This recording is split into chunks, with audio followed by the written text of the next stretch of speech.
Assalamualaikum warahmatullahi wabarakatuh. Waalaikumsalam warahmatullahi wabarakatuh. Perkenalkan kami dari kelompok 11. Pada kesempatan kali ini kami akan mempresentasikan hasil dari diskusi kami mengenai materi tentang prarancangan pabrik asetaldehid dari etilen dan udara kapasitas 25.000 ton per tahun. Sebelum kami menjelaskan materi tersebut, kami akan memperkenalkan diri terlebih dahulu. Perkenalkan, nama saya Siti Aprianita dengan NIM 19.296. Kemudian ada partner saya. Nama saya Sumini Kristianti dengan NIM 19.295. Kemudian ada pokok pembahasan pada presentasi hari ini. Yang pertama ada mencari indeks harga alat dan harga alat. Kedua, mencari fixed capital investment atau FCI. Yang ketiga, mencari manufacturing cost. Keempat, working capital investment. Yang kelima, general expense dan harga jual. Lalu yang keenam, ada kelayakan ekonomi. Ada BEP, SDP, ROI, POT, dan DCF RRI. Dasar perhitungan, ada kapasitas produksi yaitu 25.000 ton per tahun untuk pabrik beroperasi selama 330 hari kerja. Umur alat ditinjau selama 10 tahun. Tahun evaluasi yaitu pada tahun 2023 dan nilai kurs pada tahun 2023 1 US dollar sama dengan 14.296,95 rupiah. 1. Mencari indeks harga alat dan harga alat. Indeks harga alat 2023. Dengan perubahan kondisi ekonomi dari waktu ke waktu, misalnya adanya inflasi dan deflasi, maka harga alat yang sama pada tahun yang berbeda bisa berbeda. Cara untuk menentukan atau memperkirakan harga suatu alat pada saat ini atau pada waktu yang akan datang berdasarkan data harga alat pada tahun yang telah lalu ialah menggunakan indeks harga. Pada perhitungan kali ini, kami menggunakan indeks CPI atau Chemical Engineering Plan Index, di mana indeks dari tahun 1987 yaitu 324 hingga tahun 2015 yaitu nilai indeksnya 556,80 telah diketahui lalu diplotkan sehingga didapatkan grafik indeks harga. Setelah mendapatkan grafik antara indeks versus tahun, maka didapatkan persamaan linear, yaitu YAX plus B. Didapatkan persamaannya yaitu Y sama dengan 9,878X minus 19.325.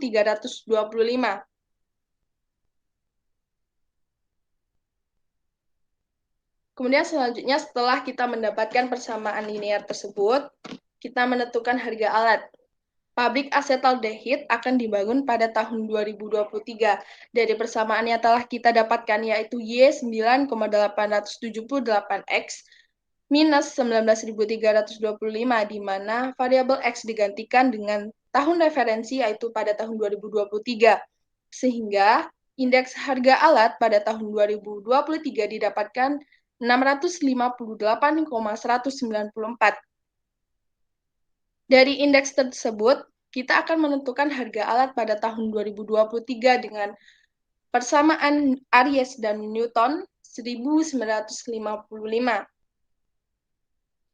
Dengan rumus EX sama dengan EY dikali NX dibagi dengan NY.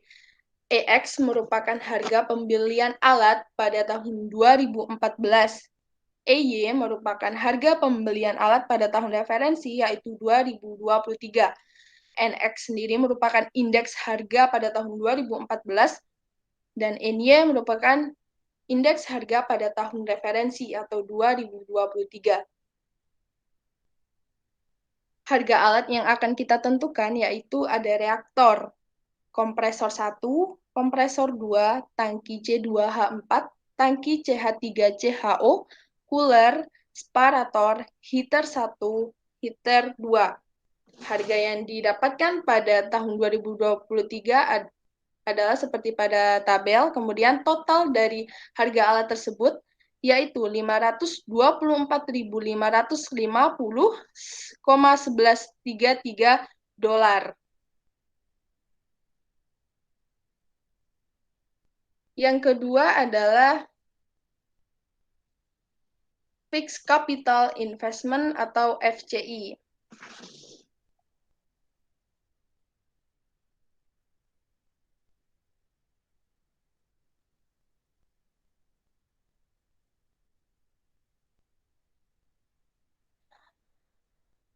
Capital investment merupakan jumlah pengeluaran yang digunakan dalam mendirikan fasilitas pabrik dan mengoperasikan pabrik tersebut.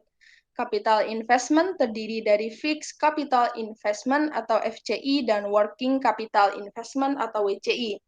Untuk Fixed Capital Investment atau FCI yaitu biaya yang digunakan untuk mendirikan fasilitas pabrik. Dalam menentukan FCI, yaitu terdiri dari PPC, DPC. PPC sendiri merupakan Physical Plant Cost, yaitu yang terdiri dari Purchase Equipment Cost, Delivered Equipment Cost, Instalasi Cost, Pemipaan, Instrumentasi, Insulasi, Listrik, Bangunan, dan Land and Yard Improvement, di mana PPC yang didapatkan yaitu $8.788.743,66 atau sekitar $124.799.160,80.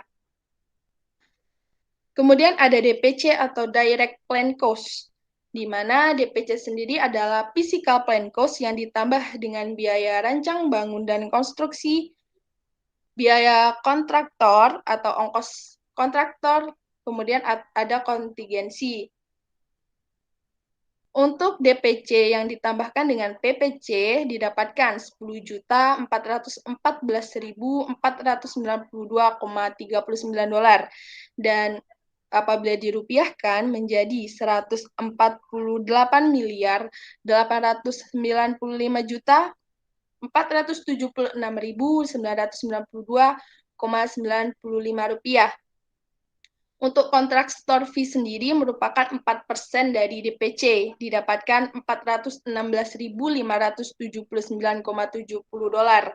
Untuk kontingensi itu 10% dari DPC, didapatkan $1.441.449,24 atau sekitar $14.889.547.699,30 sehingga didapatkan total FCI sekitar 11.872.521,33 dolar atau sekitar 169.740.771,97 rupiah.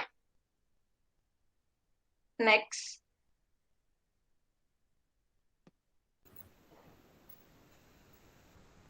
Selanjutnya, mencari manufacturing cost. Next. Nah, manufacturing cost itu merupakan biaya produksi yang terdiri dari direct, indirect, dan fixed manufacturing cost. Nah, direct manufacturing cost itu apa sih? Nah, direct cost ini merupakan pengeluaran yang berkaitan langsung dengan pembuatan produk, di mana komponen-komponen yang terdirinya yaitu raw material, labor, supervision, maintenance, plant supplies, royalty and patents, dan utilitas.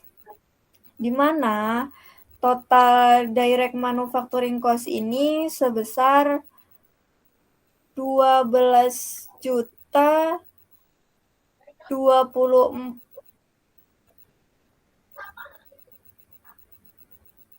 $12.664,57 atau setara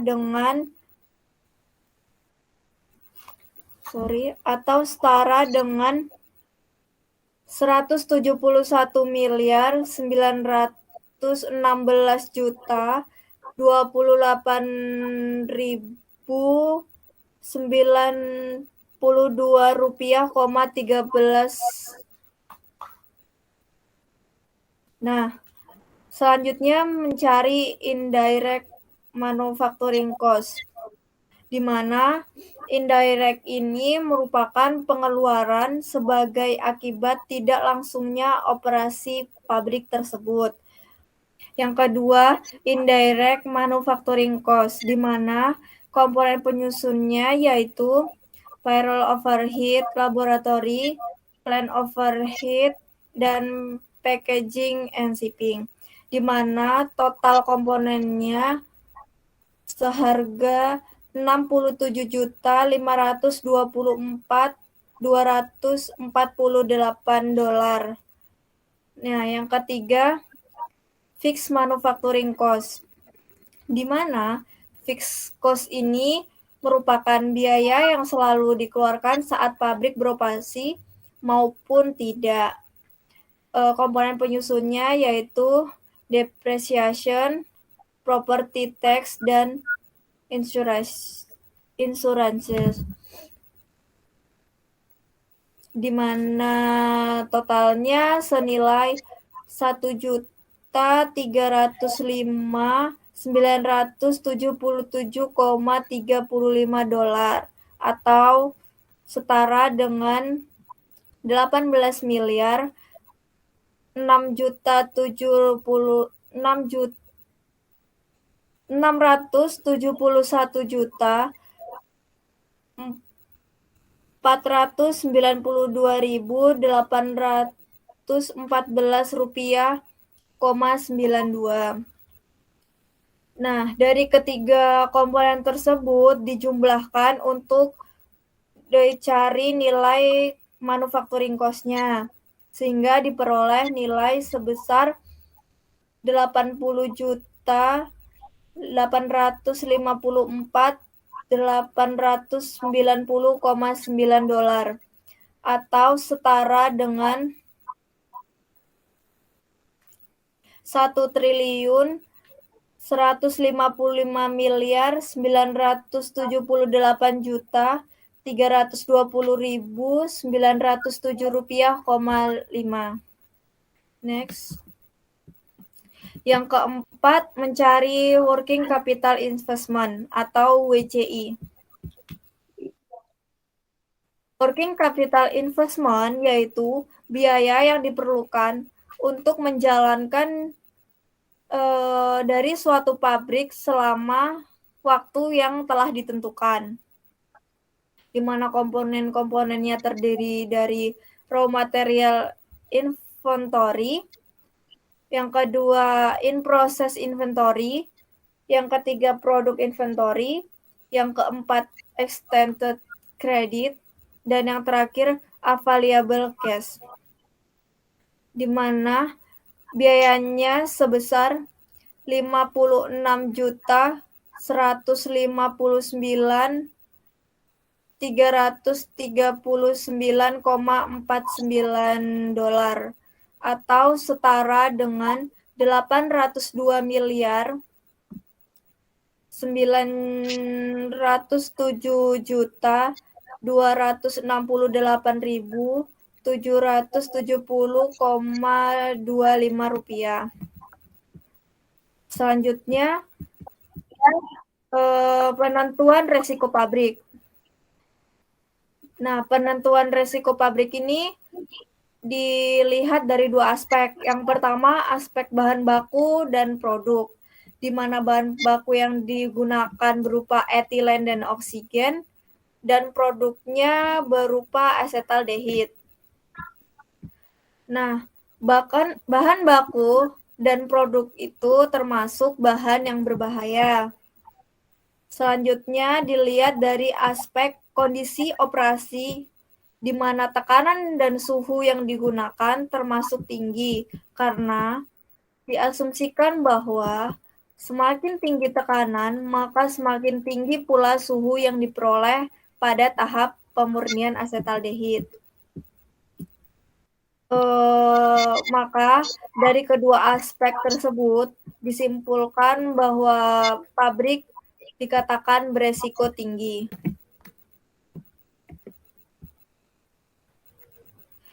Yang kelima, mencari general expense dan harga jual.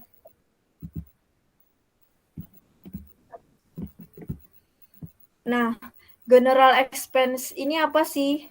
General expense adalah biaya umum yang digunakan untuk keperluan administrasi dan biaya lain yang harus dikeluarkan untuk kelancaran suatu pabrik, di mana terdiri dari administration, di mana itu dikeluarkan oleh suatu industri untuk membiayai biaya manajemen, termasuk gaji staf dan biaya auditing. Yang kedua sales expense, selanjutnya ada research, dan yang terakhir ada finance. Nah, finance ini pengeluaran yang dilakukan untuk menutup pinjaman yang dilakukan oleh perusahaan atau dikatakan perusahaan mengansur pinjaman kepada bank, sehingga diperoleh harga GE sebesar 5.243.966 dolar atau setara dengan 74.972.719.703,70 rupiah. Next. Oke, selanjutnya adalah harga jual, di mana diketahui fixed capital investment-nya adalah 11.872.521 dolar dan PK-nya yaitu batas pengembalian modal minimum. Karena pabrik merupakan kondisi pabriknya itu beresiko tinggi, maka menggunakan PK 44%. Kemudian untuk kapasitasnya atau RA-nya yaitu 25.000 ton per tahun. Manufacturing cost 80.854.890 dolar dan general expense-nya 5.243.966 dolar. Untuk mencari harga jualnya itu menggunakan persamaan IF dikali PK dibagi dengan RA plus M plus G, maka didapatkan harga jual per produksinya itu 86.099.966 dolar. Selanjutnya yaitu kelayakan ekonomi. Analisa kelayakan tujuannya yaitu untuk melakukan analisa tingkat keuntungan yang dapat dihasilkan dari tingkat investasi yang dikeluarkan, sehingga dapat ditentukan pabrik tersebut dikatakan potensial atau tidak secara ekonominya. Untuk menentukannya yaitu menentukan nilai break-even point atau BEP dan shutdown point atau SDP. Break-even point sendiri merupakan titik impas produksi di mana suatu kondisi pabrik tidak mendapatkan keuntungan maupun kerugian atau dikatakan bahwa pabrik tersebut mengembalikan balik modal. Titik yang menunjukkan pada tingkat biaya dan penghasilan jumlahnya sama dengan BEP dapat dilihat dengan menentukan harga jual dan jumlah unit yang dijual secara minimum dan harganya serta unit penjualan yang harus dicapai agar mendapatkan keuntungan. Untuk menentukan BEP, kita membutuhkan nilai fixed cost. Fixed cost sendiri FA atau FA yaitu Annual Fixed Manufacturing Cost pada produksi maksimum yang terdiri dari depresiasi sebesar 949.801,71 dolar dan property tax $237.450,43. Asuransinya yaitu $118.725,21, sehingga ditotalkan didapatkan FA atau fixed cost-nya itu $1.305.977,35 atau 18.471.492.814,92 rupiah. Kemudian ada VA, yaitu Annual Variable Value atau Variable Cost pada produksi maksimum yang terdiri dari raw material, packaging and shipping, utilities, royalty and patent. Didapatkan totalnya 76.234.959,83 atau 1.89.927.408.982 rupiah. Kemudian ada RA atau Annual Regulated Expense pada produksi maksimum atau Regulated Cost yang terdiri dari gaji karyawan, payroll overhead, supervision, plant overhead, general expense, maintenance, dan plant supplies. Regulated cost yang didapatkan totalnya yaitu $805.058,34 atau sekitar 120.166.698.813,83 rupiah. Sehingga di BEP dapat ditentukan dengan persamaan FA ditambah 0,3 RA dibagi dengan SA dikurangin VA dikurang 0,7 dikali RA kali 100%. Sehingga BEP yang didapatkan sekitar 96,15%. Sedangkan SDP atau shutdown point sendiri merupakan suatu titik atau penentuan suatu aktivitas di mana produksi dihentikan. Penyebabnya antara lain variabel cost yang sangat tinggi atau karena keputusan manajemen tidak ekonomisnya suatu aktivitas produksi atau tidak menghasilkan profit. SDP dicari menggunakan persamaan 0,3 RA dibagi dengan SA dikurangi VA dikurang 0,7 dikali RA kali 100%, sehingga didapatkan shutdown point-nya yaitu 63,35%. Selanjutnya, ada keuntungan sebelum dan sesudah pajak, di mana diketahui nilai S atau harga jualnya yaitu $80.099.966. Untuk manufacturing cost-nya $80.854.890.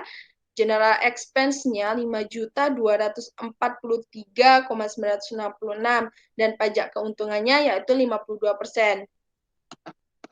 Untuk PB atau Profit Before Tax per unit of production menggunakan persamaan S minus dalam kurung M ditambah dengan G sehingga didapatkan $208,96.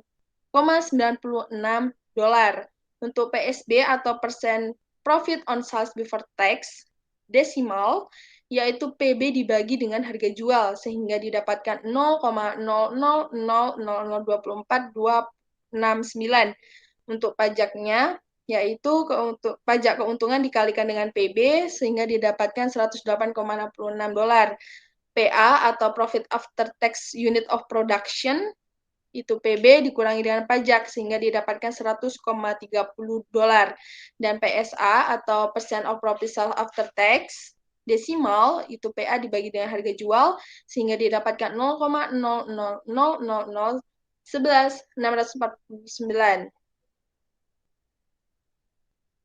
Selanjutnya yaitu percent return on investment atau ROI adalah tingkat keuntungan yang dapat dihasilkan dari tingkat investasi yang dikeluarkan. Suatu besar atau kecilnya ROI sangat bervariasi tergantung pada derajat resiko atau kemungkinan kegagalan yang terjadi. Untuk kategori low risk chemical industry, minimum acceptable ROI tax sebesar 11% dan untuk high risk itu sebesar 44%. Di sini diketahui ROI sebelum pajak persamaannya PB dikali dengan RA dibagi dengan IF kali 100%, dan untuk sesudah pajaknya itu ROIA sama dengan PA dikali RA dibagi dengan IF kali 100%. Diketahui PB-nya $208,96, PA-nya $100,30, kapasitas industri 25.000 ton per tahun, dan fixed capital investment-nya $11.872.521. Sehingga dari persamaan tersebut didapatkan untuk ROI sebelum pajaknya 44% dan ROI setelah pajak yaitu 21,12%. Next.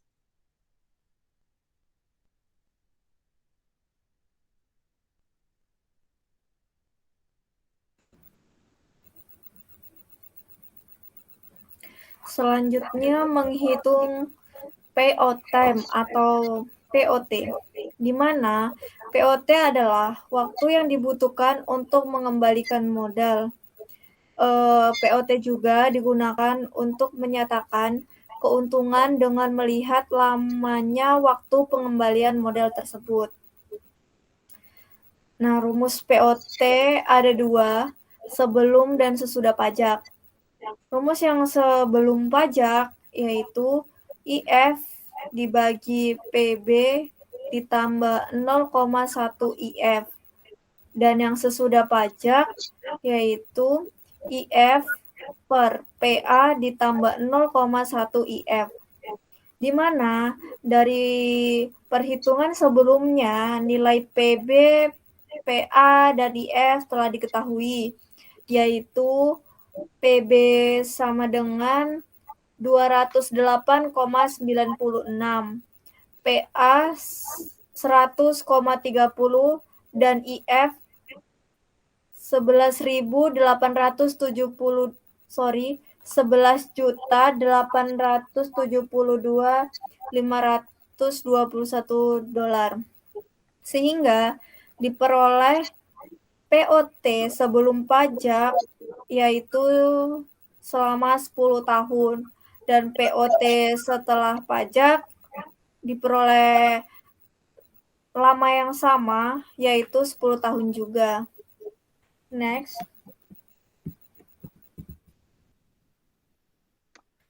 Nah, selanjutnya menghitung CDFR, di mana CDFR merupakan analisa kelayakan ekonomi, besarnya perkiraan keuntungan yang diperoleh setiap tahunnya berdasarkan investasi yang tidak kembali pada setiap akhir tahun selama umur pabrik tersebut. Di sini diketahui umur pabrik yaitu 10 tahun. FCI sebesar 11.872.521 dolar. Working capitalnya sebesar 56.339,49 dolar. Cash flow diketahui dengan rumus PA ditambah depreciation ditambah finance yaitu sebesar 2.471.136,1 dolar.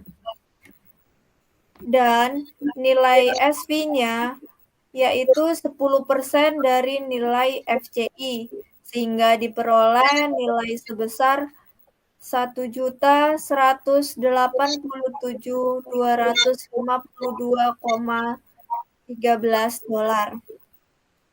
Nah, setelah dilakukan trial and error, diperoleh nilai I sebesar 0,17, sehingga diperoleh nilai DCFR-nya sebesar 16,98%. Next. Nah, ini adalah grafik analisis kelayakan untuk menyatakan apakah pabrik yang dirancang ini layak untuk didirikan atau tidak. Nah, di mana grafik ini terdiri dari 6 komponen, yaitu RA, VA, FA, dan SA. Di mana RA adalah biaya yang tergantung dengan kapasitas produksi, akan tetapi tidak sebesar variabel cost-nya. Dan garis RA ini dinyatakan dengan garis berwarna biru. Selanjutnya ada nilai VA, yaitu biaya yang tergantung dengan kapasitas produksi yang dinyatakan dengan garis berwarna kuning. Selanjutnya ada FA, yaitu biaya tetap yang tidak dipengaruhi oleh kapasitas produksi dan dinyatakan sebagai garis berwarna abu-abu. Dan yang terakhir ada nilai XA. XA adalah penjualan pada kapasitas maksimum yang dinyatakan dengan garis berwarna orange. Nah, di grafik ini menunjukkan jika pabrik mengalami kerugian karena dari perhitungan yang diperoleh nilai BEP sebesar 96,15%. Sedangkan seharusnya untuk pabrik kimia nilai BEP berkisar antara 40% sampai 60% saja. Begitu juga dengan nilai SDP-nya pada pabrik kimia seharusnya berkisar antara 20 sampai 30%. Tetapi pada hasil perhitungan yang kita peroleh, nilainya justru sebesar 63,35%. Nah, garis ini menunjukkan naik arah kanan. Dikatakan oleh teman saya tadi, jika garisnya melewati nilai BEP-nya melewati batas standar untuk pabrik kimia, maka pabriknya dikatakan mengalami kerugian. Baik, selanjutnya. Nah, dari analisa yang kita lakukan, yang ditinjau secara ekonomi, maka dalam perancangan pabrik asetaldehid ini dapat disimpulkan